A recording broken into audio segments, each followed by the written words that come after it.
this episode, we discuss how you can determine whether or not it makes sense for you to invest in a 401k. She's Holly, and she helps people find financial freedom. He's Nate. He makes sense out of money. This is Dollars and Nonsense. If you follow the herd, you will be slaughtered.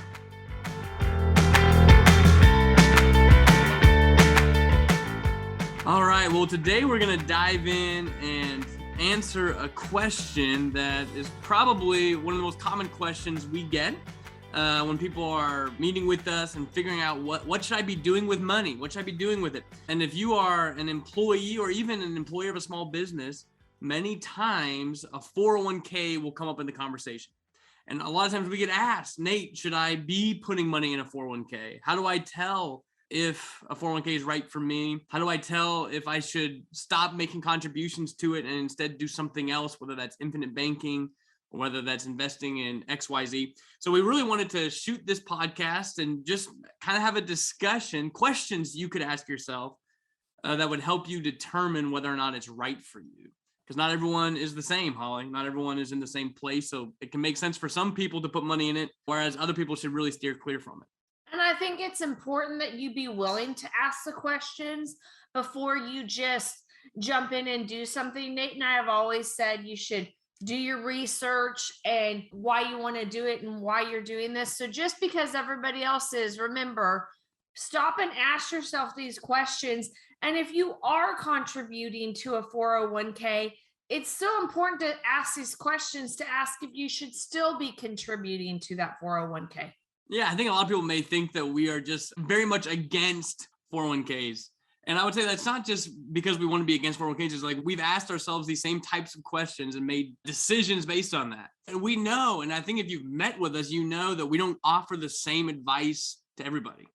Not everyone gets the same exact advice. Every person is unique. Every person's financial situation is unique. And what they want their money to do is unique. Not everyone has the same goal. I think we've talked about that many times on this podcast, that not everybody's goal is the same with money. And so when goals are not the same, the pathway to achieve a goal has to be different if the goal is different. So 401ks may be actually a good fit for certain individuals, but I guess you would say, Holly and I, we both probably agree that for the vast majority of people, there's better alternatives, but that doesn't mean that that's the case across the board. So I guess we could dive in.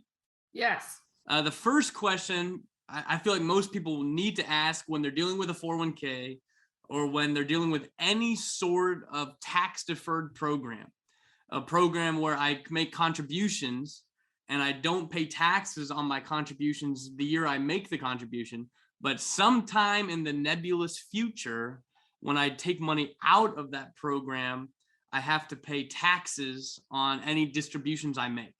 And so a 401k fits that bill. So the first question we should all be asking with those types of programs is, what do I think is going to happen to tax rates in the future? Will I be in a lower tax bracket in the future, or will I be in a higher tax bracket in the future? And depending on your answer, what you believe is going to happen, that should really push your decision and make a big part of the decision to participate in a program like this. And you can make it even simpler, Nate. Not even do you believe that you're going to be in the lower tax bracket, but I think we have to ask ourselves over time, do we think taxes in the same way? Not only are you going to be in the lower tax bracket, but are taxes going to rise? Because you have to remember, it's a deferred tax. You're just not paying it today. You're paying it in the future. And you're paying also on that growth. So you have to ask, what is going to happen in the future? And some of you might truly believe you will be in a lower tax bracket, so it makes sense to go into and do a 401k. Some of you will probably say, no, I don't think I'm going to be in a lower tax bracket, or taxes are going to rise or increase, so maybe I should make a change. That's exactly right. And not just because one person answers one way does not mean everyone has answered that way. You know, the only way for you to be in a lower tax bracket in the future, or to pay less in taxes in the future, is typically you vote people into the government and they decide to lower taxes, which I think a lot of people are probably assuming that's a low probability, especially as the government debt gets larger and larger, as more and more benefits are being added and certain ones are running out of money, like Medicare and Social Security. Very few people think that true taxes are going to go down. The other way to be in a lower tax bracket is just to be earning less money.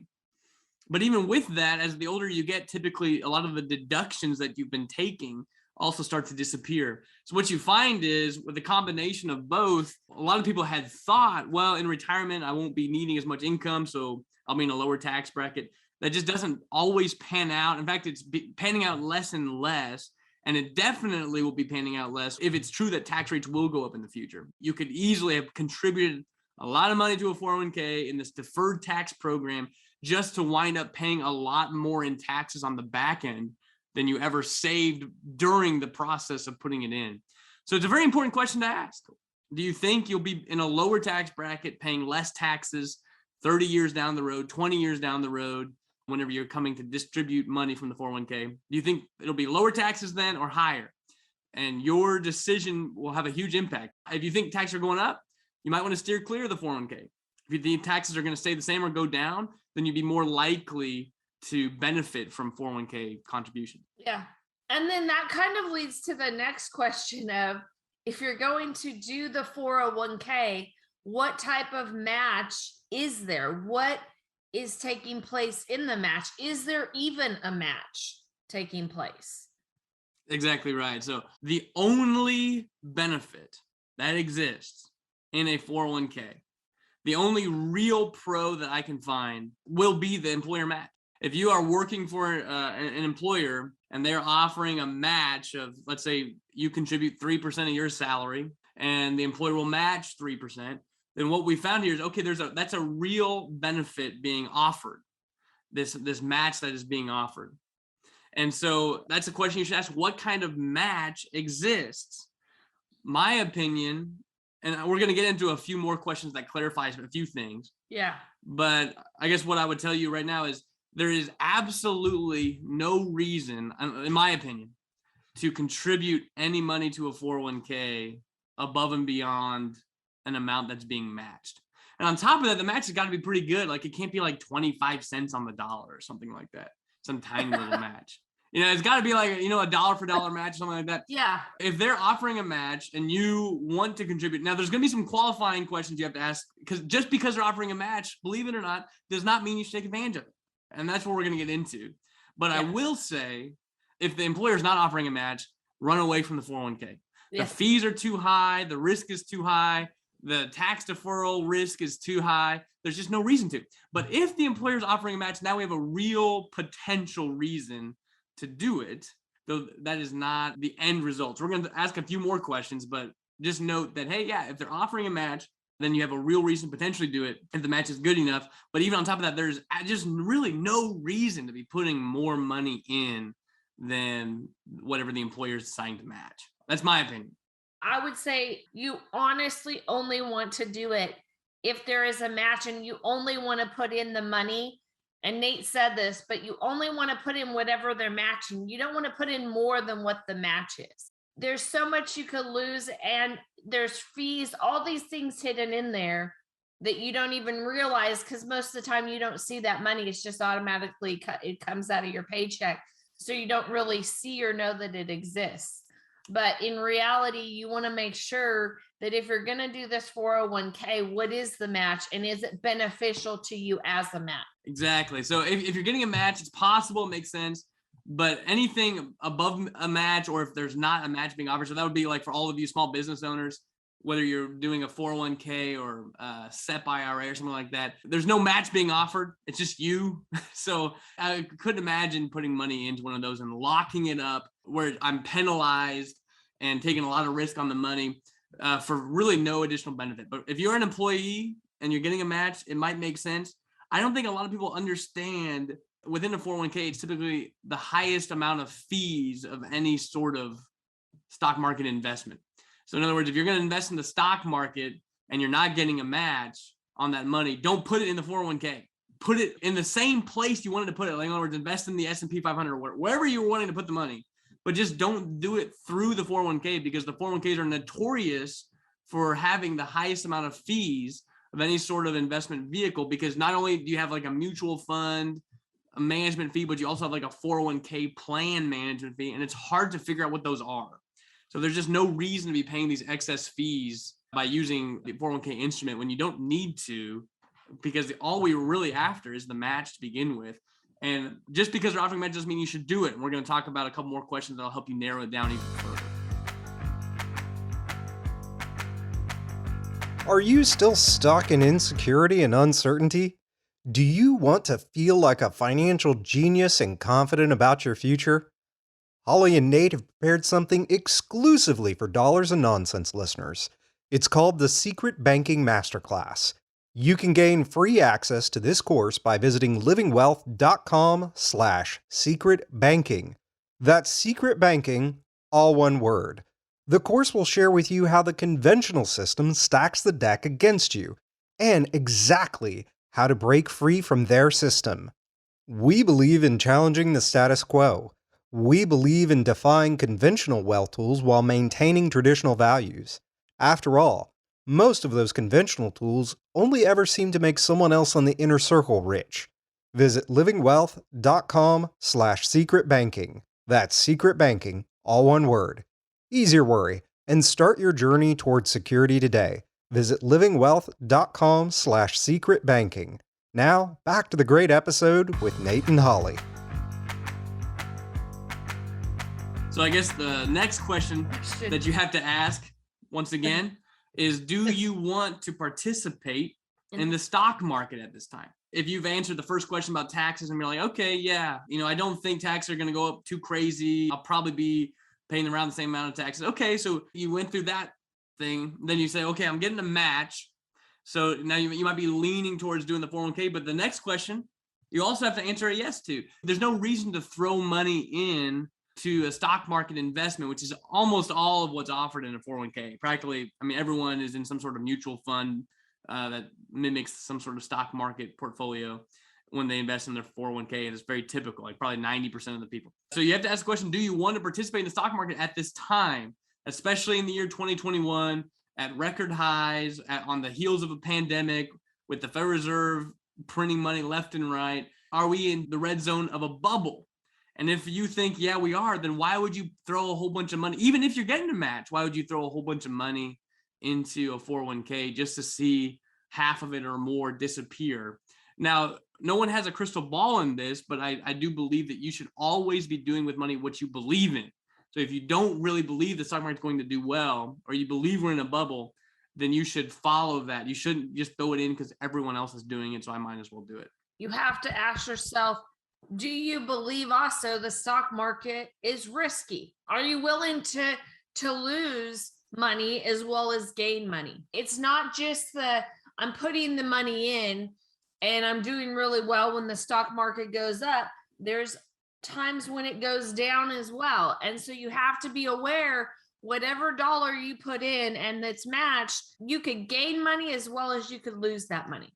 As we've said before, the 401k itself, especially in the stock market, the older you get, the more nervous you should be about the risk you're taking, because you don't have time on your side anymore. So the problem with the 401k, and we've talked about this before, is due to it being mainly invested in the stock market, you never really know how much money you're going to have in the future. You never have any clue because it's only based on the stock market valuation. Some people would rather build their life having a lot more control of what's happening to the money.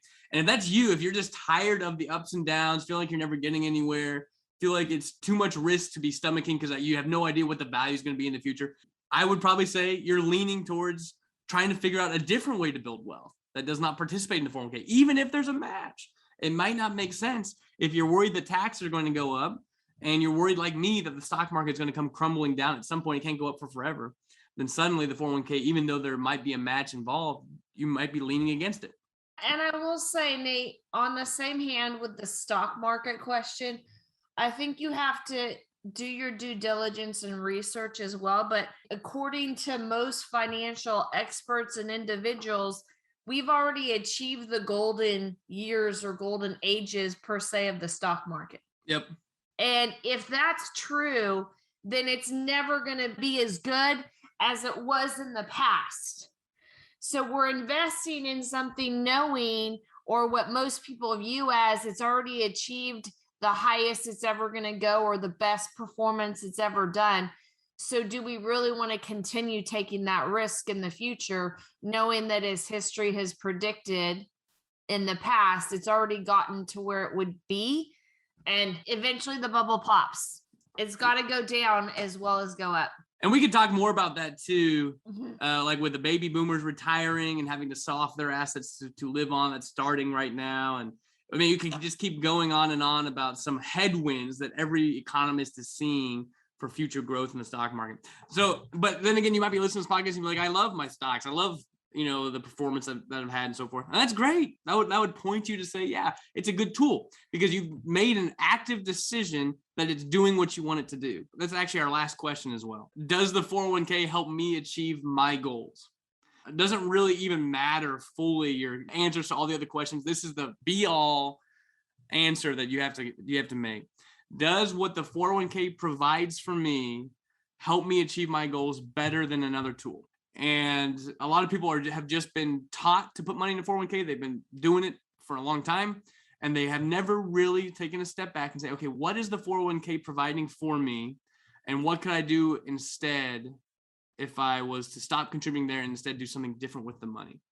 And this is really where I, believe is the primary focus point for everybody. I've talked to a lot of people. They're wrestling with this question. Should I put money in the 401k? I'm getting this match. Should I do it? And at the end of the day, what they really want is not like a typical build up this big giant nest egg in the stock market and at age 65 start liquidating it over time to produce income and just stay at their job. I mean, there's still some people who are like that, and maybe a 401k is kind of good for that, but most of the people I speak with are like, I want to start making some moves today in my 20s, my 30s, my 40s. And even in my 50s, I want to start making moves today. I don't want my money locked up there where I can't touch it. I want to start using it now. And I want to maybe invest in policies, invest in real estate, and do some things that are going to produce passive income and affect my life today, as opposed to just the buy and buy future outlook of a 401k. Just because there's a match doesn't mean you should put money in, because if it's not achieving your goals, which could be like, I want to start a business, I want to be able to buy some rental properties, I want to be able to use this money in policies to get out of debt, all these other goals that you might have that a 401k will actually hinder your ability to achieve. To be able to have access to the money without penalty is important. You have to look at the age that you're at and say, do I want to not be able to access this money for X amount of years?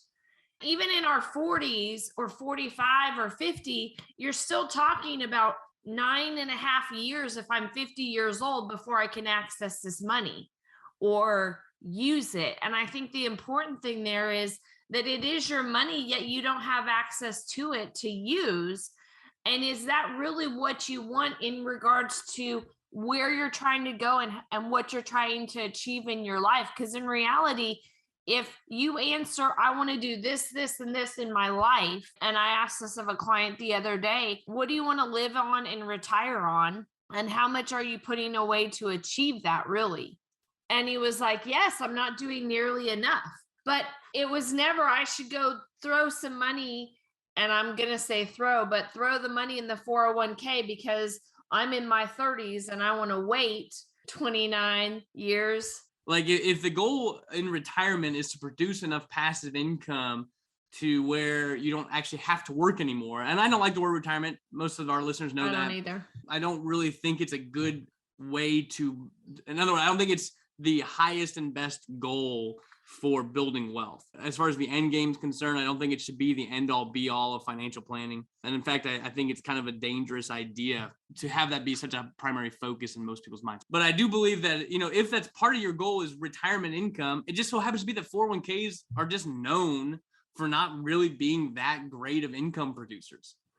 We've talked about this before. You can look this up. If you've got money in a typical 401k style investment portfolio, the recommended withdrawal rate, in other words, how much money you can withdraw every year, or in layman's terms, how much income you can take out of a 401k, is only around 3% to 3.5% these days. In other words, if you build up $1 million in a 401k, they're saying that reasonably can only produce $30,000 to $35,000 of income every year for the rest of your life. That's how much money you can actually take out And the reason for that is due to the volatility. They don't know what's going to happen. So if you take out too much every year, then a stock market collapse could just totally drain the account and it would not be able to support itself from that point at that withdrawal rate. So all that to say, there's just things that do so much better at producing higher amounts of income than a 401k. And it happens to be that that's most people's goal in life. The goal is to be able to produce passive income. So if you do choose to achieve that goal using a 401k, you have to at least come into it knowing the end game, with the end game in mind. If after this podcast you're still like, yeah, I do think it's a good idea, and I do want to continue to contribute at least up to the match, at least you'll have made that decision knowing that, hey, due to this match, and I might want a little bit of exposure to the stock market, and I'm not totally bought into the taxes are going to go up in the future and so forth. If that's you, and that's great, you're welcome to still join us. It's not like you have to hate 401ks to practice IPC. We got plenty of clients who still contribute. But what I will say is, at least we want you to make the decision to contribute to a 401k based on a rational decision that you made, looking at the pros and cons, and not just because you've always been doing it, or because Nate and Holly said don't do it, or whatever it is. You think about it for yourself and make it your own rational, logical decision. That's the key. However you answer these questions, there's not a right or wrong answer. It's what you truly believe and what you understand and know. And so if there's something you don't honestly know, like if you don't know how to answer, do I think taxes are going to go up or down, or what's happened with taxes? Do a little research, then answer that question. If it's not about the match, but it's how volatile is the stock market, go and ask those questions or find out for yourself what you know is happening or what they're telling you is happening. I guess look at the history of what's happened and taken place, and then answer that question if you don't know the answer. But there's not a right or wrong answer with any of the questions Nate and I put out to you. It's really how you answer it and what you believe. So we're not against 401ks, but we also want you to just ask these questions so you know why you're doing what you're doing versus just blindly doing something because you've been told it's a good idea. Yeah, I think that's right. And a lot of times I get asked, well, is it better for me to put money into an infinite banking policy as opposed to putting money in a 401k? That question is impossible to answer with any sort of objectivity. That's why we're asking all these questions, because how could I possibly tell the future and know what your 401k performance is going to be, what your policy performance is going to be, and then also compare that to all the things you're able to use the policy to accomplish and do over the next 20 to 30 years that you wouldn't have been able to do with the 401k. It's literally impossible to objectively answer that question. I cannot answer if a 401k is better or a policy is better than each other, because everybody's in their own specific situation. But we do all have to answer these questions for ourselves to determine for ourselves, is the 401k a better option for wealth building than the other things that are available to me? So just keep that in mind. We're not against 401ks. We've asked these questions and realized we'd rather have control of the money. We'd rather use it and accomplish other things that a 401k might hinder us to be able to accomplish. But we're not opposed to individuals who do want to contribute to it, as long as they've understood and they're cool with the answers to these questions. But at the end of the day, if your employer is not offering a match, or if you're contributing above the match, I would really encourage you to stop, because I think you're actually hurting yourself in that way. If they're offering a match, go ahead and answer the rest of these questions to determine if it's really a good fit. But at least if there is a match, there is some benefit to a 401k, and it might make sense for you to contribute, especially if you're just not interested in looking to do anything else. Anything else before we close down, Holly? No, I think that was... Well, that's good. Awesome. Well, I hope you enjoyed this. I hope everyone got something from it. I'm sure we could talk more about this, and I'm sure we've got other podcast episodes that might flesh some of this out better too. But these 4 questions: what do I think is going to happen to taxes? What kind of match is being offered? And am I contributing more than the match? That would be a big issue. Do I want to participate in the stock market at this time? And does the 401k actually, what it offers, does it help me achieve my goals? And based on the answers to those questions, you can get a good idea whether or not this is something you want to do. With all that being said, this has been Dollars and Nonsense. If you follow the herd, you will get slaughtered. For free transcripts and resources, please visit livingwealth.com/E128. Dollars and Nonsense podcast listeners, one more thing before you go. Ease your worry and start your journey towards security today. Visit livingwealth.com/secretbanking.